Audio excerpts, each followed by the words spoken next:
નમસ્કાર, મની મેનેજરમાં આપનું સ્વાગત છે. હું છું પ્રીતિ દલાલ. મની મેનેજરમાં આપણે નાણાકીય આયોજનના મહત્ત્વની વારંવાર ચર્ચા કરતા આવી રહ્યા છીએ અને આજે આપણે વાત કરીશું ઇન્સ્યોરન્સના વિવિધ રાઇડર કયા હોય છે, કેવો ઇન્સ્યોરન્સ આપણે લેવો જોઈએ, પછી એ લાઈફ હોય કે હેલ્થ માટે હોય, કોણે કયા ઇન્સ્યોરન્સ અને રાઇડર્સ લેવા જોઈએ, આ અંગે ચર્ચા કરવા આપણી સાથે જોડાયા છે સર્ટિફાઈડ ફાઇનાન્શિયલ પ્લાનર પૂનમ રૂંગટા. પૂનમજી, ઘણું સ્વાગત છે. અને ઇન્સ્યોરન્સની ચર્ચા આપણે અત્યારના કેમ કરી રહ્યા છીએ? બિકોઝ જીએસટીનો દર અહીંયા એકદમ ઓછો થઈ ગયો છે, નીલ થઈ ગયો છે એવું કહી શકાય. અને ઇન્સ્યોરન્સનું પેનેટ્રેશન અહીંયા ઘણું ઓછું છે, એઝ વી નો. કારણ કે ઘણા બધા એક્સક્યુઝીસ હોય છે, કારણ કે સમજ નથી પડતી કે બહુ અમારે ટેક્સ ભરવો પડે છે, પ્રીમિયમ બહુ ભરવું પડે છે ને, એટલા માટે ઇન્સ્યોરન્સ નથી લેતા. પણ જો તમે ઇન્સ્યોરન્સ નથી લેતા તો તમને કેટલો બધો માર પડી શકે છે. જો કોઈ બીમારી આવે છે એ તો વખત આવતા જ સમજ પડતી હોય છે, પણ આપણે તો બિફોર હેન્ડ આપણે બધી તૈયારી કરવાની હોય છે. કઈ રીતના તમને સમજાવશો કેવા પ્રકારનો, પહેલાં જો આપણે લાઈફ ઇન્સ્યોરન્સની વાત કરીએ, કેવા પ્રકારનો ઇન્સ્યોરન્સ લેવો જોઈએ જેથી કોઈ કન્ફ્યુઝન ન હોય, કમ્બરસમ ન લાગે આપણને, અને પોકેટ ફ્રેન્ડલી પણ હોય? પ્રીતિ, આ બહુ જ અહમનો મુદ્દો છે. એમાં વાત કરવી બહુ જરૂરી છે. અને આપણે જ્યારે પણ ફાઇનાન્શિયલ પ્લાનિંગની વાત કરીએ તો જે 6 સ્ટેપ્સ ઓફ ફાઇનાન્શિયલ પ્લાનિંગમાં છે, એમાં સૌથી ઇમ્પોર્ટન્ટ અને ફર્સ્ટ સ્ટેપ છે ઇન્સ્યોરન્સ લેવો. એવું પણ કહી શકાય કે જ્યાં સુધી તમારી પાસે હેલ્થ ઇન્સ્યોરન્સ અને લાઈફ ઇન્સ્યોરન્સ ન હોય અને એ પણ પર્યાપ્ત યોગ્ય ન હોય તો તમારે આગળ ઇન્વેસ્ટમેન્ટના તરફ વધવું જ ન જોઈએ.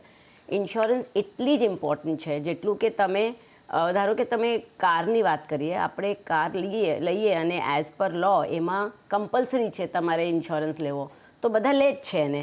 હવે એમાં એ લોકો એ નથી વિચારતા કે ગાડીને કંઈક એક્સિડન્ટ થાય કે નુકસાન થાય ત્યારે જે ઇન્સ્યોરન્સની પિક્ચર વચ્ચે આવે, but they take it as કે આપણે લેવો છે તો લેવો છે એટલે બધા લે છે. રાધર એવું હોય છે કે ના ગાડીને કંઈ થવું ના જોઈએ, આપણે ઇન્સ્યોરન્સ લઈ રહીએ. તો તમારા પોતાની જાતની વેલ્યુ નથી કરતા કે તમને કંઈક થઈ જાય તો જો મોટા ભાગે જેટલી પણ ડેટ આવે, કોઈના ઉપર ઋણ આવે, તો એ કેમ આવે?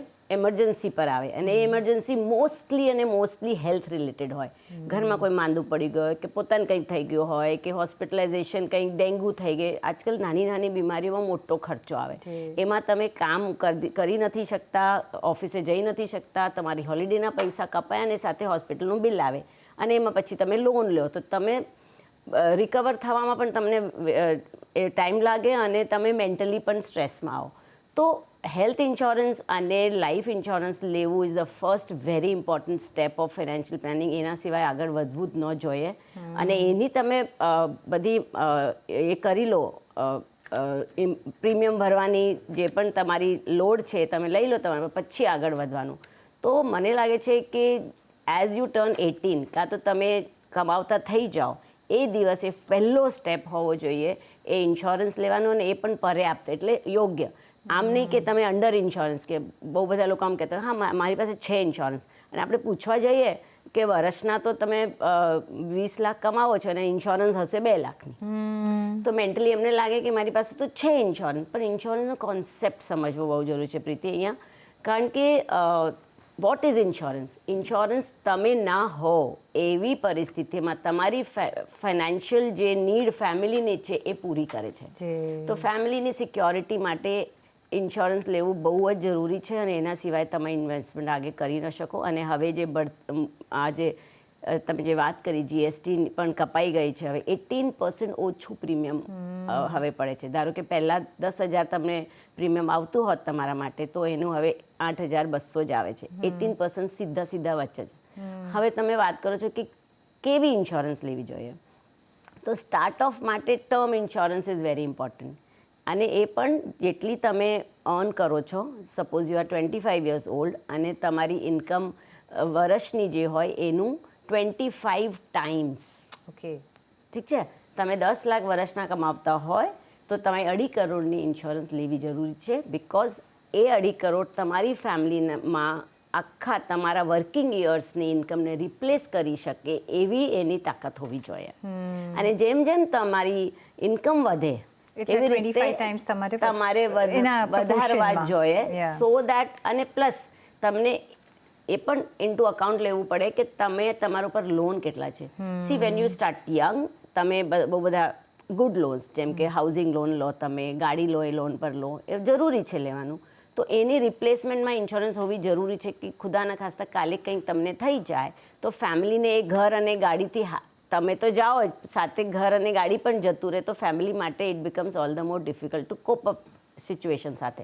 એટલે કેટલી ઇન્સ્યોરન્સ લેવી, કઈ લેવી, આઈ થિંક એ I am very close to this topic, એટલે હું આના માટે I can talk on and on. મને આ ટોપિક ઉપર એટલું ઇમ્પોર્ટન્ટ લાગે છે કે નો બડી, એટલે તમે ભલે વર્ષના લાખ રૂપિયા કમાવતા હોય તો પણ તમારે ઇન્સ્યોરન્સ લેવી જોઈએ. Yes, very true. કારણ કે Poonam, when the going is good, it's good and you don't realise. But when it's not, તમારે તમને એમ થાય કે ઓ ગોડ, મારી બધી જિંદગીની મૂડી આમાં જતી રહી. અને પછી એ લાઈફ હોય કે હેલ્થ માટે હોય. અને આ ઘણું જ ઇમ્પોર્ટન્ટ છે કે તમે તમારી જાતને પહેલાં સિક્યોર કરી દો, અને સિક્યોર કરીને પછી તમારે જે ઇન્વેસ્ટમેન્ટ કરવું હોય એ કરો, જેથી you will also enjoy the process. તમને એક વખત બેક ઓફ ધ માઇન્ડ હોય કે આપણી સિક્યોરિટી આ છે, એક ઇમરજન્સી ફંડ છે, એક મારો ઇન્સ્યોરન્સ છે, એક મારું હેલ્થ કવર છે, પછી યુ ગો અહેડ. પણ તમે કહો કે એક સપોઝ તમે એક અર્ન કરવાનું શરૂ કરો ને, એના 25 ટાઈમ્સ તમે એક એક્ઝામ્પલ આપ્યો કે 2 crores 50 લાખનો તમે એક ઇન્સ્યોરન્સ લઈ લો, એનું મોટા કેટલું પ્રીમિયમ આવે વર્ષે? સો જે પ્યોર ટર્મ હોય ને, vanilla plan only for insurance. See માર્કેટમાં બહુ બધા ઓપ્શન્સ અવેલેબલ છે. ઇન્સ્યોરન્સ કમ ઇન્વેસ્ટમેન્ટ પ્લાનમાં છે, જેમાં યુલિપ્સ ઇન્ક્લુડેડ છે, એન્ડોમેન્ટ પ્લાન પણ છે, મની બેક પ્લાનમેન્ટ છે. એ બધું આપણે પછી લઈ શકીએ. સૌથી પહેલાં તમારી જે ઇન્કમ છે એની સામે તમને 25 ટાઈમ્સ જે લેવાની છે, એમ તમે start of with a pure insurance product. એમાં આ સમજી લો કે તમે જેટલું પણ પ્રીમિયમ ભરતા હોય તમને પાછું કંઈ નથી મળવાનું. જેમ તમે ગાડીનું ઇન્સ્યોરન્સ ભરો, ગાડીને કંઈ થાય તો જ એનું ઇન્સ્યોરન્સ કંપની તમને પૈસા આપે ને રિપેર કરવાની. એવી જ રીતે તમને કંઈ થાય in the tenure of the policy, હવે તમે હોલ લાઈફની લીધી છે, કેટલા વર્ષની લીધી છે, યુઝ્યુઅલી અમે તમારા રિટાયરમેન્ટની જે એજ હોય ત્યાં સુધી લેવાનું કહીએ, કારણ કે ખોટું પ્રીમિયમ ભરવાની જરૂર નથી. જ્યાં સુધી તમે રિટાયર નથી થતા ત્યાં સુધી તમારી human life value, it's a pyramid, human life value વધતી જાય as you grow in the age. પણ તમે એકવાર રિટાયર થઈ ગયા અને તમારી લાયબિલિટીઝ બધી પૂરી થઈ ગઈ તો એ ડાઉન હિલ આવે. એટલે તમારે 60 વર્ષ સુધી જ પ્રીમિયમ ભરવાનું. અને એમાં તમારે પ્યોર ટર્મના, જો કે 25 યર્સનો માણસ હોય અને વર્ષના 10 લાખ કમાવતો હોય, બિકોઝ એલિજિબિલિટી પણ જોઈએ. કોઈ પણ ઉઠીને કેટલા પણ રૂપિયાની ઇન્સ્યોરન્સ ન લઈ શકે. તમારી એલિજિબિલિટી હેલ્થની પણ સારી હોવી જોઈએ, કંઈક પ્રી એક્ઝિસ્ટિંગ ડિઝીઝ ન હોવી જોઈએ, અને બીજું તમારું ફાઇનાન્સ પણ સપોર્ટ કરવું જોઈએ. આ બે મેઇન અંડરરાઇટિંગના ઇમ્પોર્ટન્ટ પાર્ટ્સ છે. એમાં તમે એલિજિબલ છો તો તમે બેરલી વર્ષના તમને 15,000 થી 20,000 રૂપિયાનું પ્રીમિયમ આવે. તો 15,000 થી 20,000 રૂપિયાનું આમ તો કંઈ, અમે મહિનાના 2,000 રૂપિયા તમે બ્રેકઅપ કરીએ તો 2,000 રૂપિયા મહિનાના મોટી રકમ નથી તમારી ફેમિલીની સિક્યોરિટી માટે. આપણે એક મૂવી જોવા જતા હોઈએ આજકાલ મેટ્રોઝમાં, 2 જણ કે 3 જણ ફેમિલીના, તો આટલો ખર્ચો તો તમારો થઈ જતો. આવું વિચારવાનું કે એક મૂવી હું મહિનાની ઓછી જોઉં, મહિનાની વાત કરું છું, આખા મહિનાની એક મૂવી હું ઓછું જોઉં, અને એ માટે આપણે ફેમિલીની સિક્યોરિટી માટે રાખીએ. અને એટલું તો આપણે ફેમિલીની સિક્યોરિટી માટે જ બધું કરતા હોઈએ, તો એક આ એડ થાય. એટલે એક લાઈફ ઇન્સ્યોરન્સ લેવો, પ્યોર વેનિલા પ્લાન તમારે લઈ લેવો ઘણો જરૂરી છે. અને તમે કેટલું કમાવો છો એની એલિજિબિલિટી પ્રમાણે તમને એક ઇન્સ્યોરન્સ મળશે.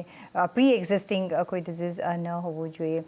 અને એક સારું એવું તમારું સિક્યોરિટી તમને બનાવીને આપશે. એટલે એક લાઈફ ઇન્સ્યોરન્સ લેવો, અને એ બી કમાવદાર વ્યક્તિનો. આપણે એમ નથી કહેતા, જે મેઇન અર્નિંગ જે કરતા હોય, જેના જવાથી કોઈ મેટર થશે આખું ફેમિલીનો લાઈફસ્ટાઈલ, એનો આપણે એક લેવો જોઈએ.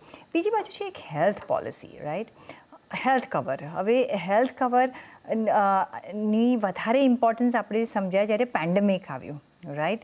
અને કહીને નહોતું આવ્યું કે હું આવું છું, એવી રીતે કોઈ પણ બીમારી કહીને નથી આવતી, આઈ એમ કમિંગ, કે હું આવું છું, તમે તૈયાર રહેજો, રાઈટ?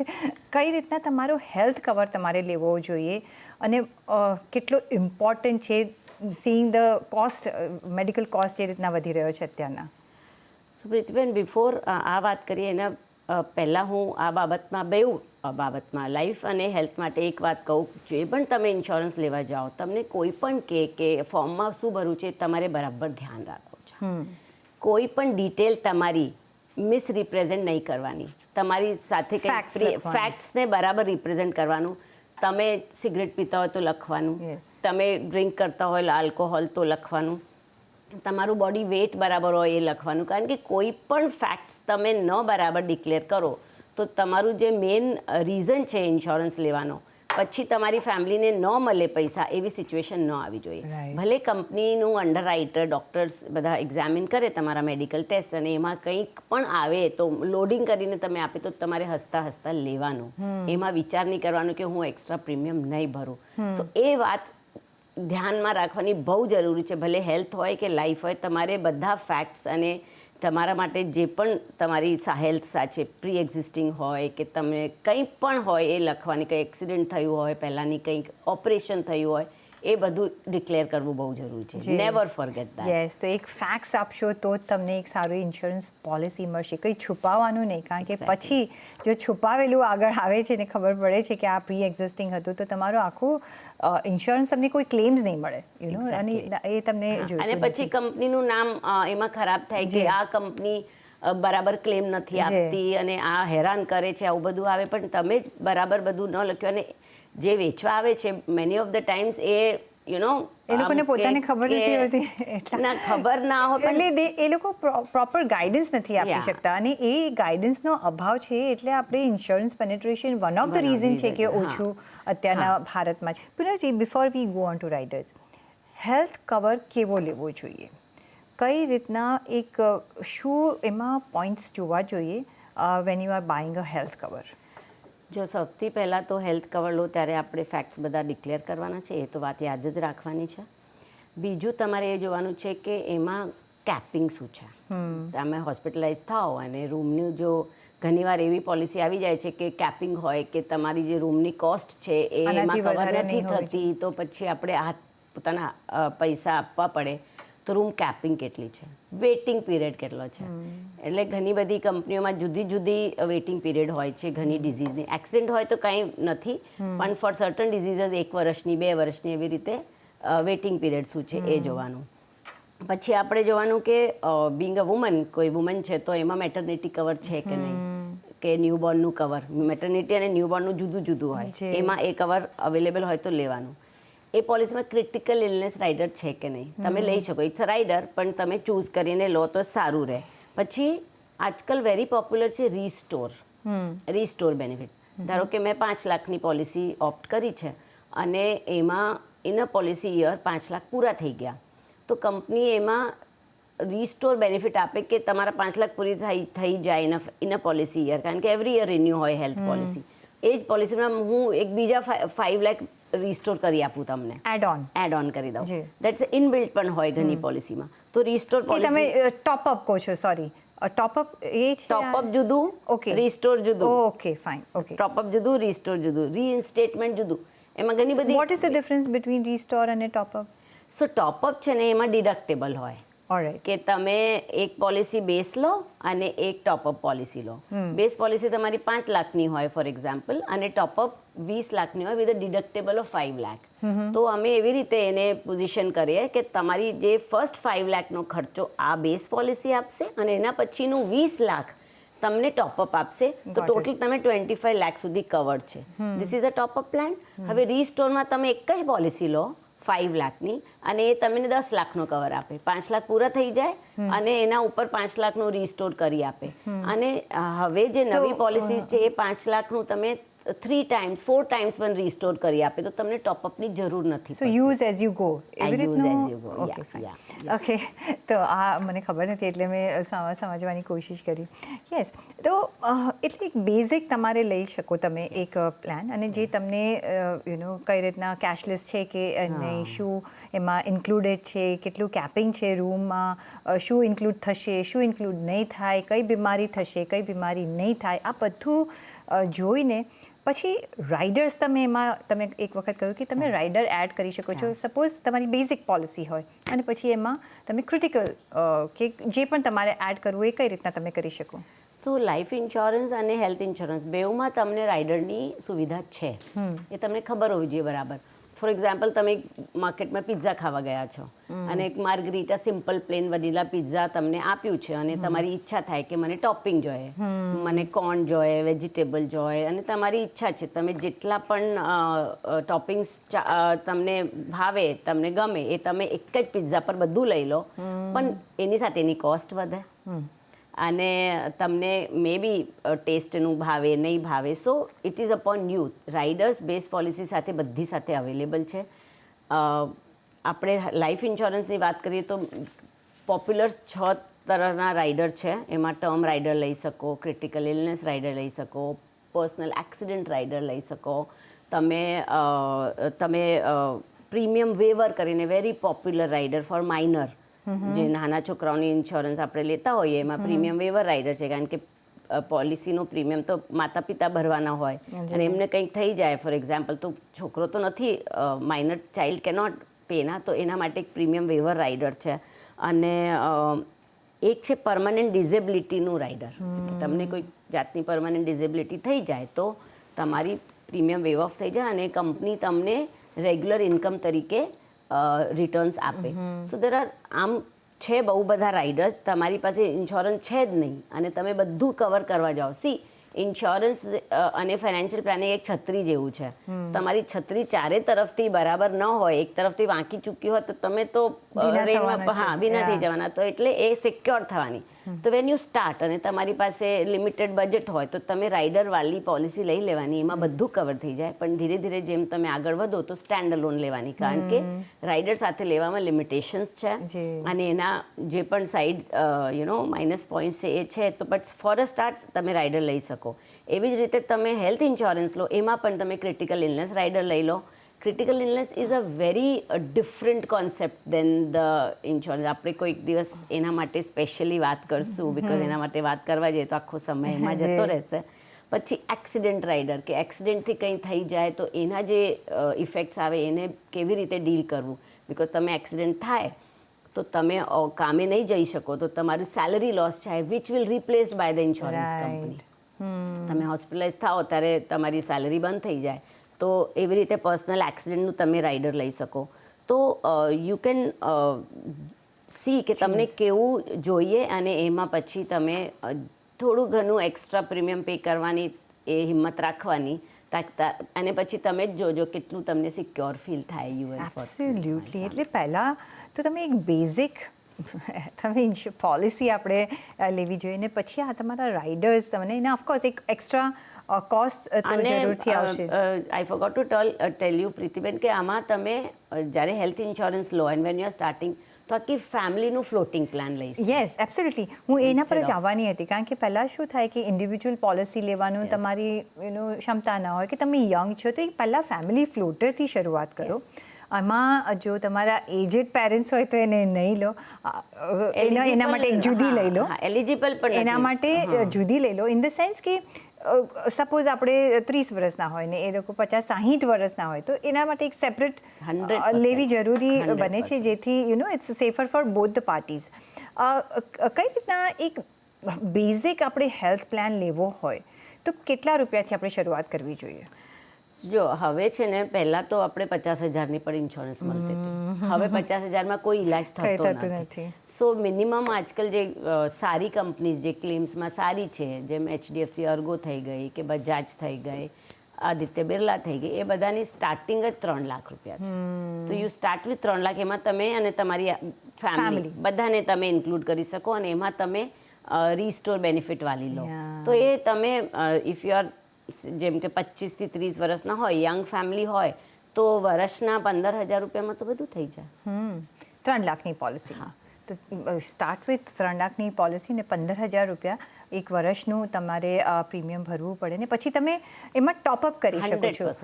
બંનેમાં એ ટોપઅપ ફેસિલિટી છે, લાઈફ અને હેલ્થ, કે ખાલી હેલ્થ કવરમાં જ આપણે ટોપઅપ કરી શકીએ? જેમ જેમ આપણે વ્યવસ્થા થતી જાય તો તમે ટોપઅપ પણ કરી શકો છો, રાઈટ? સો હેલ્થ તો એવરી યર રિન્યૂ થાય છે. સો તમને નેક્સ્ટ વર્ષ આવું લાગે કે મારે વધારવાની છે, મારી ઇન્કમ વધી ગઈ છે, કાં તો ફેમિલી સાઇઝ વધી ગઈ છે, તો 3ની 5, 5ની 10 તમે એવરી યર રિન્યુઅલ પર કરી શકો. બટ લાઈફ ઇન્સ્યોરન્સમાં તમે એક્ઝિસ્ટિંગ પોલિસી પર ટોપઅપ ન કરી શકો, કારણ કે એ પોલિસી જ્યારે આપી હોય ત્યારની તમારી પરિસ્થિતિ, હેલ્થ અને ઇન્કમ બેની કેવી છે એની આધાર પર આપેલી હોય. પછી તમે 2 વર્ષ પછી 3 વર્ષ પછી તમે પાછા જાઓ લેવા, you can buy another policy. Same policy તમે બીજી લઈ શકો. કેટલી પણ પોલિસી એક માણસ લઈ શકે, કેટલી પણ જુદી જુદી કંપનીઝની લઈ શકે જેમાં એમને કમ્ફર્ટ આવે. તો એમાં ટોપઅપ ના હોય પણ નવી પોલિસી લેવી પડે. બટ સેમ પોલિસીના તમારી ઇન્સ્યોરન્સ વધારવામાં કોઈ પ્રોબ્લેમ નથી. એટલે આ પણ ઘણા લોકો આવું વિચારે કે મેં તો ઓલરેડી લઈ લીધી છે, હવે તો હું શું કરું. તો તમે you can go and buy બીજી પોલિસી, બીજી કંપની પણ લઈ શકો. ઓકે, સો લાઈફ ઇન્સ્યોરન્સમાં સપોઝ આપણે બેઝિક વેનિલા પ્લાન લેવો હોય without any investment avenue, full security pure vanilla plan કઈ તમે લઈ શકો? બિકોઝ અત્યારના એમાં બી માર્કેટમાં ઘણું બધું અવેલેબલ છે, પણ આપણે જે જોયું છે લાઈફ ઇન્સ્યોરન્સ કંપની, રાઈટ? તો પણ કંઈ તમે સજેસ્ટ કરશો જેથી એટલીસ્ટ એક બેઝિક તમારી પાસે લાઈફ ઇન્સ્યોરન્સ પોલિસી હોય કમાવદાર વ્યક્તિની? યા સો Pritiben, there are many options. એક તો તમે લિમિટેડ પ્રીમિયમ પેઇંગ ટર્મ લઈ શકો કે મારે છે ને આખા જિંદગી ભરવું નથી, મારે 5 જ વર્ષમાં પ્રીમિયમ પૂરા ચૂકવી દેવા છે અને એનો મોટો ફિગર આવશે. એનો મોટો ફિગર આવશે. So the people who have irregular income, એમને લાગે કે હમણાં ભરીને હું પૂરું કરી દઉં, હમણાં મારી પાસે પૈસા છે. એક્ઝેક્ટલી. તો તમે ચૂઝ કરી શકો, મારે 5 સાલમાં સિંગલ પ્રીમિયમમાં ભરવું છે, 5 વર્ષમાં ભરવું છે, 10 વર્ષમાં ભરવું છે. એ બધે યુનિક હોય એ ચોઇસ, એટલે આપ જનરલાઇઝ ન કરી શકાય એમાં. બીજી છે તમને હોલ લાઈફ માટે જોઈએ કે હું મરું એટલે 100 વર્ષ સુધી મારે કન્ટિન્યુ રહેવી જોઈએ મારી ટર્મ ઇન્સ્યોરન્સ પ્યોર વનીલા. એક કે મને ખાલી ટિલ આઈ અર્ન, એટલે હું રિટાયર થઉં ત્યાર સુધી જોઈએ. તો દેર આર મેની ઓપ્શન્સ. એટલે તમને જે ઓપ્શન સૂટ કરે. પણ તમે મને પૂછો તો આઈ વુડ પર્સનલી ફીલ કે તમે શું કામ પહેલાંથી વધારે આપો પૈસા? એ પૈસા તમે ઇન્વેસ્ટ કરી શકો. એક્ઝેક્ટલી, અને એમાંથી તમને ઇન્ટરેસ્ટ મળશે. You can pay the premium. તમારું 20 વર્ષનું પ્રીમિયમ ફોર એક્ઝામ્પલ 5 લાખ આવતું હોય, for example I am saying 1 કરોડની પોલિસી લીધી હોય, તો તમે એક સાથે શું કામ 5 લાખ? બટ કંપની તમને 5 લાખ એકી સાથે લે ત્યારે ડિસ્કાઉન્ટ આપે છે, એવી વાત નથી. પણ હું શું કામ આપું? મને ટુકડામાં આપી દો, કાલનું તો મારો ભરોસો આમે નથી. તો ટુકડામાં આપવું અને બીજા પૈસા તમારી પાસે છે તો તમે એને ઇન્વેસ્ટ કરો. અને બીજું, આઈ ફીલ કે તમે 65 સુધીનું કવર લો, કારણ કે એના પછી તમારી financial value to the family એટલી બધી નથી રહેતી. તો આપણે શું કામ ભરવાના પૈસા? એના કરતાં તમે બીજી રીતનું ઇન્વેસ્ટમેન્ટ કરો જે તમને પાછા મળે, કારણ કે પ્યોર ઇન્સ્યોરન્સમાં તમને કશું પાછું નથી મળવાનું if you survive two that period. તો એટલે આ બધું બહુ યુનિક હોય. તમને તમારા પ્રોફેશનલ સાથે બેસવું અને નક્કી કરવું, કારણ કે આ બધું જલ્દીબાજીમાં નહીં લેવું જોઈએ. તમને બહુ વિચારીને જોઈને તમારી પરિસ્થિતિ શું છે, તમારી જરૂરિયાત શું છે, તમારા દોસ્તારે કંઈ લીધી છે, નેબરે કંઈ લીધી છે, એવી રીતે તમે ડિસિઝન ન લઈ શકો. જી, એબ્સોલ્યુટલી. બિકોઝ બધાની નીડ્સ અલગ છે, બધા એ બધું ધ્યાનમાં રાખીને તમારે એક પોલિસી લેવી જોઈએ, પણ પોલિસી લેવી જરૂરથી જોઈએ. અને તમે એક પ્રોપર તમે ગાઈડન્સ લેજો એના તરફ, અને તમારી રિક્વાયરમેન્ટ શું છે, પછી એ હેલ્થ હોય, લાઈફ હોય, એના પર કરીને પછી તમને ફૂલ એડવાઇસ લઈને આજે તમે નિર્ણય કરજો કે તમે નેક્સ્ટ ફ્યુ ડેઝમાં એક ઇન્સ્યોરન્સ પોલિસી જરૂરથી લઈ લેશો. ઓન દેટ નોટ, પૂનમજી, ઘણો આભાર તમારો અમારી સાથે આજે જોડાવા બદલ. અને એ સાથે જ મને પણ આપશો રજા. જોડાયેલા રહેજો CNBC બજાર સાથે. નમસ્કાર.